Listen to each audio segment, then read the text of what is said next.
Hello friends, welcome back my YouTube channel MS maths, जहां मैं upload करता हूं basic mathematics and physics related video lectures. So in this video we are going to discuss about a new topic, that is the numerical solution of algebraic equation. Algebraic equations का numerical solution हम करते हैं उसमें basically root find करना, किसी curve को trace करना और बाइसेक्शन, जो भी हम algebraic equations के जो ग्राफ्स होते हैं उनको सॉल्व कर सकते हैं न्यूमेरिकल मेथड से. तो आज हम इस वीडियो में बात करने वाले एक इंपॉर्टेंट टॉपिक के बारे में, that is the regula falsi method. This is the method for find the value of the root of equations. जो इक्वेशन के रूट होते हैं वो फाइंड करने के लिए इस मेथड में हम पढ़ते हैं, उस इक्वेशन के रूट हम इस मेथड से फाइंड करते हैं. This method named is regula falsi method और method of false position. Second method, हम इस टाइप के कुछ मेथड का हम यहाँ पे यूज करते हैं, जिसको हिंदी में मिथ्या स्थिति सूत्र भी कहते हैं. तो इन सब क्या करते हैं हम यहाँ पे, ये सारे एक ही मेथड के नाम है और इस मेथड का सॉल्व करने का एक फॉर्मूला है. अब बिल्कुल इजी है इस मेथड को सॉल्व करना. हम एक्चुअली क्या करते हैं कि इस मेथड में कि जो हमारे पास में एक इक्वेशन होते हैं, उस इक्वेशन के जो रूट होते हैं वो रूट हम फाइंड करते हैं किसी इंटरवल में, और वो इंटरवल हमको फाइंड करना होता है, और वो इंटरवल फाइंड करके हम उसको एक एक्यूरेसी तक पहुंचाने का काम इस मेथड से करते हैं. लाइक हम डेसिमल के बाद में एक टर्म, दो टर्म, तीन टर्म, जितने भी डेसिमल है उस डेसिमल के बाद में जितने भी टर्म्स हैं उन टर्म को इक्वल मैक्सिमम हद तक उनको इक्वल करने की कोशिश करते हैं. और यही इस मेथड का मेन जो है इंपॉर्टेंट हम कह सकते हैं कि जो फॉर्मूला है इससे वही फाइंड करता है कि कोई रूट आप फाइंड कर रहे हैं वो रूट डेसिमल के 3 डिजिट तक सेम है, 4 डिजिट तक सेम है, और वो जब तक आपको नहीं मिलता जाता जब तक इस मेथड से उनको रिपीट करना होता है. इसका नाम जो रेगुला-फाल्सी मेथड या फाल्स पोजीशन है. फाल्स पोजीशन का मतलब है कि आप जिस पोजीशन पे चल रहे हो वो पोजीशन एक्चुअल में नहीं है. लाइक अगर मैं बात करूं, आपने x1 और x2 की वैल्यू की बात की है, तो जब नेक्स्ट अगर हम एक ये हो गया इसका फर्स्ट पोजीशन, जब सेकंड पोजीशन में जब जाएंगे तो इसका x2 जो होगा वो x2 ही रहेगा, लेकिन अब हमने यहाँ पे जो x3 फाइंड किया वो x2 में कन्वर्ट हो जाएगा. यानी कि फाल्स पोजीशन का मीनिंग क्या होता है कि आप जिस पोजीशन पे वो पोजीशन वो है ही नहीं, इसलिए इसको हिंदी में क्या कहते हैं, मिथ्या सूत्र. अब हम इस क्वेश्चन को सॉल्व करके देखेंगे कि हम किसको कैसे फाइंड कर सकते हैं. इसका जो मेथड है वो हम इस क्वेश्चन के थ्रू ही देखेंगे. तो इस क्वेश्चन में आपके पास में एक इक्वेशन, उससे पहले आपको थोड़ा फॉर्मूले के बारे में बता दूं. फॉर्मूला है आपके पास में xn+1 is equal to xn minus 1. जो आप टर्म ले रहे हैं उससे एक पीछे वाला टर्म वापस क्या करना, उसका उस फंक्शन में वैल्यू पुट करना, उसके साथ में मल्टीप्लाई करना. इसमें डिवाइड किसका करना, जिस पोजीशन पे आप हैं उसमें उस फंक्शन की वैल्यू फाइंड करना, और उस पोजीशन से एक टर्म पीछे की पोजीशन से आपको क्या करना, उसकी वैल्यू फाइंड करना. अब जब आप ऑब्वियस है कि न्यूमेरिकल एनालिसिस के क्वेश्चन को सॉल्व करते हैं तो कैलकुलेटर वगैरह वो सारी जो बेसिक सी बातें हैं वो आपको ध्यान रखनी होती है कि क्योंकि हम इसमें क्या करते हैं कि जो हमारे पास में फंक्शंस होते हैं बहुत कह सकते हैं लाइक ट्रिकी होता है. लाइक आपको E raise to power function में मिल सकता है, लॉगरिथम फंक्शन भी, trigonometric, like various type of जो फंक्शंस होते हैं आपको मिल सकते हैं. इसलिए मैंने इस क्वेश्चन की जो कैलकुलेशन है वो पेपर पे कर रखी है ताकि वीडियो में टाइम वेस्ट ना हो. जो कैलकुलेशन पार्ट है वो बिल्कुल स्किप करेंगे हम. ओके, सो वो सारी कैलकुलेशन मैंने यहाँ पे कर रखी है. तो यहाँ पे आपको क्वेश्चन कह रहा है कि find the real root of the following equation, correct the 3 decimal. आपको 3 डेसिमल पॉइंट तक उनको करेक्ट प्रूफ करना, उसके बाद उसका वैल्यू वहां पे पुट करना है. Okay, so by using the regula falsi method, regula falsi कह सकते हैं इसको, सेकंड कह सकते हैं, हिंदी में इसको मिथ्या स्थिति दोष भी कहते हैं, मेथड ऑफ फाल्स पोजीशन भी कहते हैं, बहुत सारे नाम है इसके, बट आपको कंफ्यूज नहीं होना है, आपको इस मेथड से सॉल्व करना है. अब ये जो इक्वेशन गिवन है तो फर्स्ट ऑफ ऑल क्या करना है आपको, इस इक्वेशन को क्या करना है, इस इक्वेशन को हम फंक्शन लेट करेंगे. ओके, अब इस इक्वेशन को मैंने कहा कि भाई लेट x, ये जो पूरा है वो x का कोई फंक्शन हो जाएगा, because this is the x function. तो ये हो जाएगा x² minus log base ex minus 12 is equal to 0. आपको ऐसा मिलेगा. ओके, तो क्या करना है कि यहाँ पे आपको उस रूट का इंटरवल फाइंड करना है. अब ये मेन इंपोर्टेंट पार्ट है. अब ये इंपोर्टेंट पार्ट कभी कभी स्किप भी किया जा सकता है. किस कंडीशन में स्किप करना है, जब आपको क्वेश्चन इसका इनिशियल इंटरवल दे दे. क्वेश्चन कैसे देगा इनिशियल इंटरवल, कि क्वेश्चन आपको कोई 2 वैल्यू गिवन देगा. ओके, कई बार एग्जाम में इस टाइप के क्वेश्चन दे देते हैं जिसमें इनिशियल इंटरवल आपको दे देते हैं. तो इनिशियल इंटरवल देते हैं तो आपको जो मैं अभी करवा रहा हूँ वो काम करने की जरूरत नहीं है. But in this question we have not initial value, so we have to find the value, we have to find the interval, initial interval, जिसके बीच में हमारे जो रूट होंगे वो लाइज करेंगे, वो उनके बीच में होंगे, तभी तो हम आगे काम कर पाएंगे ना. तो क्या करना है, वो इंटरवल फाइंड करने के लिए आपको यहाँ पे x की वैल्यू पुट करनी है, 0 1 2 3 ऐसे पुट करना। अब कहां तक पुट करना, कैसे पुट करना, वो आगे देखेंगे। तो सबसे पहले क्या करते हैं हम यहाँ पे x is equal to 0 put करेंगे, फिर x is equal to 1 put करेंगे, फिर x is equal to 2 put करेंगे। अब ये कहां तक करना है वो इंपॉर्टेंट है। तो हम क्या करते हैं कि यहाँ पे जब मैं x is equal to 0 put करता हूँ, कैलकुलेट मैंने कर रखा है, यहाँ पे इसकी वैल्यू -2 आएगी। ऑब्वियस है ये 0 हो जाएगा, ये भी 0 हो जाएगा, आंसर आएगी -12। फिर हम क्या करते हैं यहाँ पे, जब हम यहाँ पे 1 को पुट करते हैं, हमने सबसे पहले 0 पुट किया, अब हम 1 पुट करते हैं। तो 1 पुट करने पे हमारे पास में क्या आया, ये 1 पुट करने पे 1 हो जाएगा, इसकी वैल्यू लॉग में हमारे पास में लॉग 1 की वैल्यू 0 हो जाएगी, तो 1 -12 हो जाएगा -11। अब देखें यहाँ पे कि अगर यहाँ पे कोई पॉजिटिव टर्म आ जाता, इट मींस अल्टरनेट साइन आ जाता, जैसे यहाँ पे नेगेटिव है और यहाँ पे पॉजिटिव आ जाता, तो हम कहते हैं कि हमारा जो रूट है वो 0 और 1 के बीच में है। So what is the interval in this case, if वहां पे माइनस होता है और यहाँ पे प्लस होता तो हमारा इंटरवल 0 और 1 होता। बट यहाँ पे अगर आप देखें तो माइनस है और नीचे भी माइनस है, यहाँ पे अल्टरनेट साइन नहीं आया। तो it means what is the concept that is आपको अल्टरनेट साइन मिलना चाहिए। अगर पॉजिटिव है तो नेक्स्ट टर्म जब आप वैल्यू पुट कर रहे हैं तो आपको नेगेटिव मिलना चाहिए, अगर नेगेटिव है तो आपको नेक्स्ट पॉजिटिव मिलना चाहिए। तो ये क्या हो रहा है, यहाँ पे माइनस है तो यहाँ पे भी माइनस आ रहा, but so that this is not interval, ये इसका इंटरवल नहीं है। तो हम क्या करेंगे, फर्दर ये आगे कंटिन्यू रखेंगे। तो अब हम क्या करेंगे, x is equal to 2 put करेंगे, and x is equal to 2 put करने पे इसकी वैल्यू -8.69 आ रही है। अगेन यहाँ पे क्या हो रहा है, माइनस माइनस हो रहा है, नेगेटिव आ रहा है, इसलिए हम यहाँ पे इसको अल्टरनेट साइन नहीं आ रहा ना, इसको हम इंटरवल लेट नहीं करेंगे। फिर आपको क्या करना है, यहाँ पे 3 पुट करना है। इस फंक्शन में जब 3 पुट करेंगे और इसको कैलकुलेटर से कैलकुलेट करेंगे, सो इसकी वैल्यू आएगी 4.09। अभी भी देख सकते हैं यहाँ पे वापस क्या आ रहा है, नेगेटिव आ रहा है, अभी भी अल्टरनेट साइन नहीं आ रहा है। बट जब हम यहाँ पे x is equal to 4 put करते हैं और फंक्शन में 4 रखते हैं तो हमारे पास में आता है 2.6137। तो यहाँ पे क्या हो रहा है, अल्टरनेट साइन आ जाता है, तो ये नेगेटिव से पॉजिटिव में कन्वर्ट हो जाता है। तो यहाँ पे क्या होता है, अपना जो इंटरवल है, रूट का इंटरवल, जो इस इक्वेशन के जो रूट है ना, वो रूट इस इंटरवल में लाई करते हैं। 3 और 4, 3 4 का एक क्लोज इंटरवल होता है, उसमें वो बिलोंग करता है। सो क्या लिखेंगे, तो रूट विल बी बिलोंग, यहाँ पे लिखेंगे so that roots of, 2 root होंगे, इसकी एक क्वाड्रेटिक इक्वेशन है, so that the roots of equation, so that the root of equation belongs to 3 and 4। इस 3 और 4 के बिटवीन वो लाइज करेंगे। अब 3 और 4 में ये जो वैल्यू है इसको हम कहते हैं x1 और ये जो वैल्यू है इसको हम कहते हैं x2।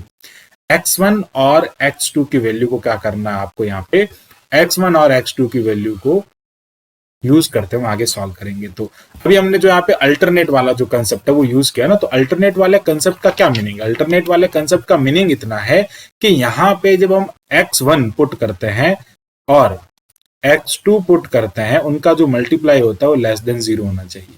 So what is the meaning, आपको इनिशियल इंटरवल की ऐसी वैल्यू लेनी, x1 और x2 उन ऐसे 2 नंबर को चूज करना है कि उनको अगर हम फंक्शन में रखें, जो हमको गिवन है, फंक्शन में पुट करने पे, फंक्शन में पुट करने के बाद में उसका मल्टीप्लाई करना है, और वो मल्टीप्लाई 0 से छोटा होना चाहिए, इट मींस नेगेटिव होना चाहिए। दोनों में से कोई एक नेगेटिव होना चाहिए, दोनों नेगेटिव होंगे तो पॉजिटिव हो जाएगा, दोनों पॉजिटिव होंगे तो भी पॉजिटिव हो जाएगा। इट मींस एक वैल्यू आपको नेगेटिव मिलनी जरूरी है। तो क्या करता है कि भाई अल्टरनेट साइन जब आपको मिलता है तो वो उसके लिए क्या हो जाता है, इंटरवल हो जाता है, वो उसका एक इंटरवल हो जाता है। ऐसा हम यहाँ पे देखते हैं। तो ये क्या हो जाएगा, fx1 हो जाएगा, ये हो जाएगा fx2। तो ये fx1 और fx2 हमारे पास में है, इनकी वैल्यूज हमारे पास में, और x1 और x2 की वैल्यू हमारे पास में। अब आपको क्या करना है, इसकी पोजीशंस फाइंड करने। पोजीशंस कैसे फाइंड करता है, that is the important part. अब हमारा क्वेश्चन स्टार्ट हो जाता है। अच्छा एक बात बताऊं, अगर क्वेश्चन में गिवन दे देता कि ये 3 और 4 के बीच में इसका इंटरवल है, तब हम आगे ये काम है ना, इतना काम हमको करने की जरूरत ही नहीं होती। अगर ये क्वेश्चन दे देता गिवन, कभी कभी क्वेश्चन में गिवन दिया जाता है, जैसे वो कभी 1 और 3 के बीच में दे दिया, 1 और 2 के बीच में दे दिया, 1 3 तो नहीं होगा, 1 2 हो जाएगा, 0 1 हो जाएगा, 1.5 1.2 हो सकता है, कभी कभी ऐसा गिवन दे देता है। तो क्या करना है अपने को, उन तक जाने के लिए वहां तक ये काम नहीं करना है, आगे क्वेश्चन को सॉल्व करने के लिए ये नहीं करना। डायरेक्ट हम कहाँ से स्टार्ट करेंगे, जो काम हम अभी स्टार्ट करना है वहीं से स्टार्ट करेंगे। बट हमको गिवन नहीं था तो हमने यहाँ पे गिवन फाइंड कर लिया। अब क्या करेंगे, यहाँ पे जब हम वैल्यू फाइंड करेंगे तो क्या लिखेंगे, इसको कहते हैं first position. Okay, first position की हमको बात करनी है, तो बात करते हैं फर्स्ट पोजीशन के बारे में। सो फर्स्ट पोजीशन कैसे फाइंड करते हैं? फर्स्ट पोजीशन फाइंड करने के लिए सबसे पहले आपको लिखना है x1, फिर लिखना है x2। x1 x2 की वैल्यू लिखी, उसके बाद में आपको क्या करना है, x1 की वैल्यू 3 है, x2 की वैल्यू 4 है। इन पे क्या करना है, आपको फंक्शन की वैल्यू फाइंड करनी है। x1 पे फंक्शन की वैल्यू -4.09 है और x2 पर फंक्शन की वैल्यू कितना है, 2.6137। ये यहाँ पे वैल्यूज हैं। अब इन वैल्यूज को क्या करना है, आपको x फर्दर जो है वैल्यूज फाइंड करनी है, बिकॉज हमको एक्यूरेसी तक पहुंचना है, हमको रूट फाइंड करना। रूट हम कैसे फाइंड करेंगे, जो ऊपर फॉर्मूला लिखा है। अब उस फॉर्मूले को मैं एक बार वापस लिख देता हूं। यहाँ पे वो फॉर्मूला है xn+1 is equal to xn minus क्या हो जाएगा, xn माइनस xn-1, यानी कि उससे एक टर्म पीछे की। फिर क्या करना, फंक्शन ऑफ xn लिखना है, अपॉन क्या हो जाएगा यहाँ पे, फंक्शन ऑफ xn माइनस क्या करना, फंक्शन ऑफ xn-1, यानी कि फंक्शन जो कि एक पीछे वाली टर्म का है। अब अगर मैं आपसे पूछूं कि यहाँ पे x1 और x2 हमारे पास में है, मुझे क्या फाइंड करना है, x3 फाइंड करना है। तो x3 फाइंड करना, तो n की कौन सी वैल्यू पुट करें कि हमको 3 मिले, हम यहाँ पे 2 को पुट करेंगे। इसलिए आपको स्टार्टिंग में हमेशा क्या करना है, यहाँ पे n इज इक्वल टू कितना पुट करना है, 2 पुट करना है। अब कंफ्यूजन मैन यही क्रिएट होता है कि हम n इज इक्वल टू 2 क्यों पुट कर रहे हैं, हमने तो 1 पुट किया ही नहीं। 1 इसलिए नहीं पुट कर रहे भैया, बिकॉज ऑफ दैट हमने यहाँ पे x4 की वैल्यू, सॉरी x2 की वैल्यू हम पहले फाइंड कर रहे हैं ना भाई, जो हमको इंटरवल में गिवन है उसमें एक x1 और एक x2 है, इसलिए हम यहाँ पे क्या करते हैं, डायरेक्ट x2 को पुट करते हैं। x2 को पुट करना है इसमें, तो हमको क्या मिलेगा, जब हम x2 को पुट कर देते हैं यहाँ पे, तो हमारे पास में वैल्यू किसकी आएगी, x3 की वैल्यू आएगी। और ये क्या हो जाएगा, x2 माइनस ये आ जाएगा आपके पास में x2 माइनस x1, एक पीछे टर्म xn-1 मीन्स x1 हो जाएगा। फिर क्या करना है आपको, फंक्शन में यहाँ पे x2 लिखना है, फिर ये हो जाएगा x2 minus function of x1। अब ये सारी वैल्यूज हमारे पास में है, तो x3 की वैल्यू हम यहाँ पे फाइंड कर सकते हैं। बिकॉज ऑफ दैट यहाँ पे आप देख सकते हैं फंक्शन ऑफ x1 की वैल्यू भी हमारे पास में, ये रही फंक्शन ऑफ x1 की वैल्यू, फंक्शन ऑफ x2 की वैल्यूज है। इन सारी वैल्यू को हम यहाँ पे पुट कर देंगे। तो x2 की वैल्यू कितना है, 4 है, माइनस क्या हो जाएगा x2, ये हो जाएगा 4 माइनस 3। फिर क्या हो जाएगा, फंक्शन ऑफ x2, और फंक्शन ऑफ x2 ये रहा, जिसकी वैल्यू हम यहाँ पे पुट करेंगे, तो 2.61 तक हम इसको पुट करेंगे तो भी हमारा काम हो जाएगा। अपॉन क्या हो जाएगा यहाँ पे, xn मीन्स x2 हो जाएगा। अब x2 की वैल्यू वापस फंक्शन में वैल्यू कितनी है, 2.61 है, माइनस क्या करना है, xn-1, यानी कि x1 की वैल्यू पुट करनी है, माइनस माइनस प्लस हो जाएगा और ये आ जाएगा 4.09। जब हम इसको सॉल्व करेंगे तो ये आ जाएगा आपके पास में x3 is equal to, calculate करने पे मैं पूरा लिख रहा हूं 3.612। ये हमने पहले कैलकुलेट कर रखा ताकि बिल्कुल वीडियो में, बिल्कुल इस टॉपिक में बिल्कुल हम कैलकुलेशन की जो झंझट है उसको दूर कर सकें। तो अभी देखें हमारे पास में एक x3 की वैल्यू आई। अब ये x3 की वैल्यू जो है वो x2 और x1 जो हमने 3 और 4 हमने फाइंड किया उस इंटरवल के अंदर है। अब हमको ये वैल्यू प्रूफ करना है डेसिमल के 3 वैल्यू तक। डेसिमल के 3 वैल्यू तक जब तक इक्वल नहीं आ जाता है, यानी कि x4 भी फाइंड करेंगे, x5 भी फाइंड करेंगे, जब तक इक्वल नहीं आता तब तक हम उसको रिपीट करते जाएंगे। तो हमने क्या किया है, अभी हमने सिर्फ x जो 3 है उसकी वैल्यू फाइंड की है, तो x3 की वैल्यू हमारे पास में है। ओके, अब क्या करना है, हमको सेकंड पोजीशन फाइंड करना। फर्स्ट पोजीशन हमारा कंप्लीट हो गया, फर्स्ट पोजीशन में हमने x3 की वैल्यू है वो उसको फाइंड कर दिया। अब बात करते हैं सेकंड पोजीशन की। ओके, सो सेकंड पोजीशन हो जाएगा, सेकंड फॉल्स पोजीशन भी इसको कह सकते हैं। Okay, method of false position इसलिए इसको कहते हैं। अब यहाँ पे आपको क्या करना, वो जो फॉर्मूला है उसमें क्या पुट करना, n is equal to 3 put करना। Because of that we have to find the value of x4 and x4 कैसे फाइंड करेंगे भैया, वहां पे क्या होता है xn+1 होता है, इसलिए हम यहाँ पे क्या करेंगे, x4 की वैल्यू फाइंड करेंगे। तो यहाँ पे x2 क्या होगा और x3 क्या होगा, ये बहुत इंपॉर्टेंट मैटर करता है। देखो x1 जो है वो हमारे पास में क्या है, उसकी वैल्यू है 3, x2 की वैल्यू कितनी है हमारे पास में 4। अब हमने जो x3 फाइंड किया ना वो 3.612 है, वो इस 4 से कम है। तो यहाँ पे बहुत इंपॉर्टेंट इंटरचेंज करना है आपको, इसको लेट करना है x2 और इसको लेट करना है x3। ऑलवेज जो बड़ा होगा, जो x2 होगा वो आगे से आगे चलता जाएगा। तो क्या करना है आपको, इसको लेट करना है x2 और इसको लेट करना है x3। ये बहुत इंपॉर्टेंट है यहाँ पे, इसलिए इसको कहते हैं फॉल्स पोजीशन। अब पोजीशन फॉल्स हो गई, पोजीशन रॉन्ग हो गई भाई। आप जिसमें x2 है उसको आप x1 कह रहे हैं, और जो जो x2 है वो x3 बन रहा है, और जो x3 है वो x2 बन रहा है, तो ये इसको फॉल्स पोजीशन कहते हैं। तो यहाँ पे x2 कौन होगा, वो बहुत इंपॉर्टेंट है। तो x2 की जगह अब हम क्या लिखेंगे, 3.612 को लिखेंगे, और x3 की जगह कौन हो जाएगा, 4 हो जाएगा, बिकॉज ये इससे छोटा है ना, हम इसमें से इसको लेस नहीं कर सकते, इसकी फंक्शन की वैल्यू छोटी होगी उसकी फंक्शन की वैल्यू से, तो क्या करना है, जो ना नेगेटिव में हो जाएगा, इसलिए आपको क्या करना है, ऑलवेज इंटरचेंज करना, जो x3 है उसको x2 में कन्वर्ट करना, और जो x2 है उसको x3 में कन्वर्ट करना। नेक्स्ट जब हम करेंगे तो x4 को x3 में कन्वर्ट करेंगे, x3 को x4 में कन्वर्ट करेंगे, वो सारा आगे से आगे जब हम स्टेप करेंगे ना तो बिल्कुल इजीली हम उसको कर सकते हैं। तो ये हमने क्या किया भैया, इंटरचेंज करने पे हमारे पास में x2 और x3 की वैल्यू है। अब क्या करना है, इन पे फंक्शन की वैल्यू फाइंड करना। अब हमारे पास में फंक्शन ऑफ x2 यानी कि ये वैल्यू रखेंगे, जो हमारा फंक्शन है x square minus log base E x minus 12, I think यही फंक्शन है। इस फंक्शन में जब हम इसको पुट करेंगे ना, हाँ, तो इस फंक्शन में जब ये वैल्यू पुट करेंगे, तब हमारे पास में ये वैल्यू पुट करेंगे, x की जगह पे ये रखेंगे, तब हमारे पास में जो वैल्यू आएगी, उस वैल्यू को मैं यहाँ पे लिख रहा हूं, मैंने वो वैल्यू कैलकुलेट कर रखी है, और वो वैल्यू आएगी आपके पास में -0.2377। ओके, हाँ, इस वैल्यू को क्या करना है, हमने यहाँ पे पुट कर दिया। ये किसकी वैल्यू, fx2 की वैल्यू। अभी हमारा x2 जो है वो 3.162 है, और 4 पुट करने पे तो हमारे पास में वैल्यू आ ही रही थी। अब x3 पुट करने पे आएगी हमारे पास में 2.6137, ये हमने पहले स्टार्टिंग में फाइंड कर रखी है। ओके, फिर क्या करना है, हमने ये सारा लिखा है यहाँ पे, अब वापस उस फॉर्मूले का यूज करना। इट मीन्स अब क्या पुट करना अपने को, n is equal to 3 put करना है। तो n is equal to 3 put करने पे आपको क्या मिलेगा, x इज इक्वल टू 4 मिलेगा। तो x इज इक्वल टू 4 लिखना, फॉर्मूला भी बार बार याद रखने की जरूरत नहीं है, x4 लिखना।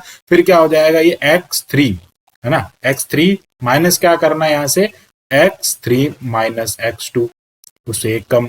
फंक्शन किसका लेना है, यहाँ पे x3 का फंक्शन लेना। नीचे क्या करना, x3 के फंक्शन में से x2 के फंक्शन को लेस करना। बिल्कुल इजीली हम इसको कर सकते हैं। तो क्या हो जाएगा, x3 की वैल्यू हमारे पास में क्या है, 4 है, उसमें से क्या करना है यहाँ पे 3.612 माइनस 3.612 नहीं, 4 माइनस 3.612। x3 की वैल्यू 3 है ना, 4 है ना, तो ये हो जाएगा 3.612, और इसकी वैल्यू क्या है, fx3 की वैल्यू ये रही आपके पास में, हमने पहले ही फाइंड कर रखी है, वो है 2.6137। ओके, अब जब हम इसको सॉल्व करेंगे तो ये वैल्यू आ गई हमारे पास में। इन वैल्यू को रखने के बाद में जो नीचे है उनकी वैल्यू भी पुट कर देंगे, तो वो क्या हो जाएगा 2.6137, और माइनस माइनस ये हो जाएगा प्लस 0.2377। ओके, अब इनको पूरा कैलकुलेट करने के बाद में x4 की जो वैल्यू आएगी हमारे पास में, वो आएगी 3.644। अब आप देखें इसमें कंपेयर करें, ये x4 है और ये x3 है जो हमने पहले फाइंड कर रखा है। इसको अगर आप कंपेयर करें तो यहाँ पे 6 है, यहाँ पे 6 है, यानी कि डेसिमल के एक टर्म बाद में, डेसिमल के एक पोजीशन बाद में हमको इक्वल वैल्यू मिलनी स्टार्ट हो गई है। पर हमको कितने टर्म तक चाहिए, 3 टर्म तक, डेसिमल के बाद 3 टर्म तक हमको चाहिए। ओके, अगर आपको क्वेश्चन में कभी कभी गिवन नहीं होता तब भी आपको 3 टर्म तक फाइंड करना है, मिनिमम 3 टर्म तक आपको उनको इक्वल लिखना है। लेकिन क्वेश्चन में कह देता है कि भाई 3-4 जो भी डेसिमल के बाद में स्टेप है उन तक आपको करना है। तो एक टर्म के बाद में तो यहाँ पे इक्वल आ गई, तो क्या करना आपको 3 लाना है। तो हम क्या करेंगे, फर्दर इसको और आगे सॉल्व करेंगे, यानी कि यहाँ पे थर्ड पोजीशन की बात करेंगे। अब क्या फाइंड करना है अपने को, थर्ड पोजीशन इसका फाइंड करना है। So how can we find the third position. अब बात करते हैं इसके थर्ड पोजीशन की। जब तक नहीं आता जितने पोजीशन लगाते जाना है, तो थर्ड पोजीशन की बात करते हैं। थर्ड पोजीशन में क्या करना, मैंने आपको बताया था कि x4 को आपको x3 लेट करना और x3 को x4 लेट करना, यानी कि x4 यानी कि बाद वाली टर्म तो ऑलवेज 4 रहेगी, यानी कि ये जो बड़ी वाली जो टर्म है ये तो ऑलवेज क्या रहेगी, 4 रहेगी, बिकॉज इंटरवल है ना, उस इंटरवल में लाई करता है, यानी कि वो उससे बाहर नहीं जा सकता। 4 हो सकता है लेकिन उससे बाहर नहीं जा सकता, उस इंटरवल के अंदर रहेगा। इसलिए ये x4 तो आपके पास में वैल्यू 4 रहेगा, लेकिन x3 जो होगा ना वो हो जाएगा 644, इसलिए इसको कहते हैं रेगुलर फाल्सी, क्योंकि ये फाल्स पोजीशन है। Position false mean wrong position है। अब वापस पुट करेंगे x, ये वैल्यू पुट करने के बाद में आपको क्या फंक्शन की वैल्यू मिल रही है, आई थिंक ये वैल्यू पुट करने के बाद में आपको फंक्शन की वैल्यू मिल रही है -0.0143, ये वैल्यू मिल रही है। ये जब हम इसमें फंक्शन में पुट करते हैं ना तब हमारे पास में ये वैल्यू मिलती है, और ये पुट करने पे तो हमको पता है ये इसकी वैल्यू आ रही है अपने पास में 37। ओके, तो अब क्या करना है, वापस n इज इक्वल टू क्या पुट करेंगे यहाँ पे, n इज इक्वल टू हम यहाँ पे 4 पुट करेंगे। 2 पुट किया, 3 पुट किया, 4 किया। तो जब 4 पुट करते हैं तो क्या मिलता है, ये थर्ड पोजीशन की बात कर रहा हूँ। 4 पुट करते हैं तो हमको x इज इक्वल टू क्या मिलेगा, हम find we will get x is equal to 5x n plus 1। Okay, अब क्या करना है यहाँ पे, x4 माइनस क्या करना है, x4 माइनस x3, और क्या करना, फंक्शन ऑफ x4 लिखना, अपॉन क्या आ जाएगा यहाँ पे, फंक्शन ऑफ x4 माइनस क्या हो जाएगा, फंक्शन ऑफ x3 हो जाएगा। तो ये सारी वैल्यूज हम यहाँ पे पुट करेंगे। तो x4 की वैल्यू तो 4 है, ऑब्वियस है, हमने स्टार्टिंग से कहा आपको कि आपको ये वाली टर्म जो है वो बाहर लेनी है, इंटरवल है, इंटरवल में इसके बीच में सारी वैल्यूज लाइज करेगी। ओके, तो ये हो जाएगा 4 माइनस 6.344।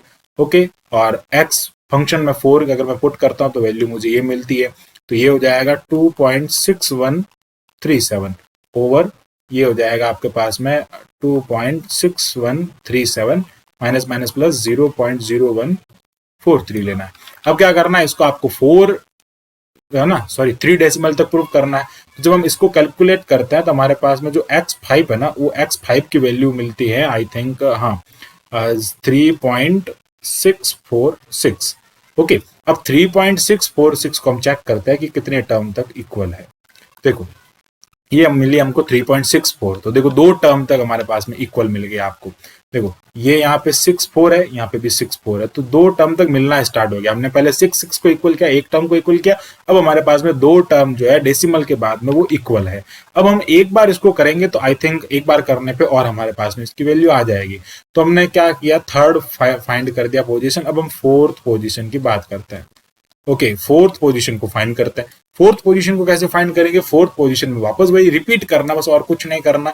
अब हम x4 और x5 लेंगे। x5 तो क्या बन जाएगा, 4 बन जाएगा, इंटरचेंज करना है, और x4 क्या बन जाएगा, 3.646, जो हमने अभी यहाँ पे 5 फाइंड किया। बस इसीलिए इसको कहते हैं रेगुलर फाल्सी। मैंने हर एक मेथड में आपको इसका मीनिंग बताया, हर एक स्टेप पे रेगुलर फाल्सी का मीनिंग बता दिया, उसका है ना वर्ड मीनिंग बता दिया कि वर्ड मीनिंग क्या होता है। ओके, अब ये हो जाएगा फंक्शन ऑफ x4। जब हम ये फंक्शन में पुट करेंगे तो इसकी वैल्यू आएगी -0.0003। ओके, और आपके पास में जो x5 अगर मैं इसमें पुट करता हूं, यानी कि 4 पुट करता हूं, तो ये आएगा आपके पास में 2.6137। वापस वही काम करना। अब हम यहाँ पे n इज इक्वल टू कितना पुट करेंगे, 5 पुट करेंगे। हमने n is equal to 4 put कर दिया, 3 पुट कर दिया, 2 पुट कर दिया, 2 3 4 सब कहाँ आए, 5 में आ गए। तो 5 में आया तो हम क्या गेट यहाँ पे करेंगे, x6 मिलेगा अपने को। x6 इज इक्वल टू, अब x6 जब हम निकालते हैं तो क्या करेंगे, x5 माइनस क्या करना, x5 माइनस ये हो जाएगा x4, फिर क्या हो जाएगा फंक्शन ऑफ x5, अब वो ओवर क्या हो जाएगा फंक्शन ऑफ x5 माइनस ये हो जाएगा फंक्शन ऑफ x4। ओके, इस टाइप से हम क्या करेंगे, इसको सॉल्व करेंगे। तो अब इसकी जो कैलकुलेट, हम इसको जब वैल्यू कैलकुलेट करेंगे तो ऑब्वियस है कि हमको ये सारा इक्वल मिल जाएगा। तो ये हो जाएगा x6 इज इक्वल टू, यहाँ पे आ जाएगा 4 माइनस ये वैल्यू जब हम इसमें पुट करते हैं तो ये हो जाता है 4 माइनस 3.646। ओके, और आगे आ जाता है 2.6137 अपॉन में क्या हो जाता है 2.6137 माइनस माइनस प्लस हो जाता है 0.0003। और जब हम इसको कैलकुलेट करते हैं तो x6 की वैल्यू मिलती है अपने को 3.646। So now you can see here कि जो तीनों पोजीशंस है इसकी, ये देख सकते हैं आप, ये तीनों पोजीशंस जो है वो डेसिमल के बाद में इक्वल मिल रही है। तो हम क्या लिखेंगे यहाँ पे कि भैया x5 is equal to x6 मिल रहा है। इट मीन्स आपके जो रूट है ना, वो जो इक्वेशंस के रूट 3 और 4 के बीच में लाइज करते हैं। ये बात सही है एकदम, इनके बीच में लाइज करता है, और इनका जो रूट है वो रूट क्या है 3.6 है। अब हमने उसको 3 डेसिमल के बाद में 3 पोजीशन तक उनको करेक्ट प्रूव कर दिया, यानी कि डेसिमल के बाद में 3 पोजीशन तक करेक्ट किया। उनको करेक्ट करने के बाद में हमने कहा कि भाई इसकी वैल्यू 3 से ज्यादा, यानी कि 3 से 3.64 के अराउंड इसकी वैल्यू है, वो इसका एक रूट है। आई होप आपको ये जो पूरा टॉपिक है, इस टॉपिक को बिल्कुल अच्छे से समझा होगा आपने। एक क्वेश्चन से मैंने पूरे टॉपिक को कवर करने की कोशिश की, बस ये कि फॉर्मूला आपको लर्न रखना है, और जब तक आपको जितने टर्म तक उसको प्रूफ करने का बोला गया अगर वो नहीं मिलता है तब तक क्या करेंगे, आप उसको सॉल्व करते जाएंगे। अगर 3 टर्म तक कहता है या 4 टर्म तक कहता है तो आप उनको क्या करेंगे, वहां तक उसको सॉल्व करेंगे। I hope regular false method या फिर मेथड ऑफ फॉल्स पोजीशन या फिर सेकंड मेथड बिल्कुल अच्छे से समझ में आया होगा। Thanks for watching this video, keep watching MS maths and subscribe the channel MS maths and share करें अपने दोस्तों में ताकि उन तक भी वीडियो पहुंच सके। Thanks to watch me.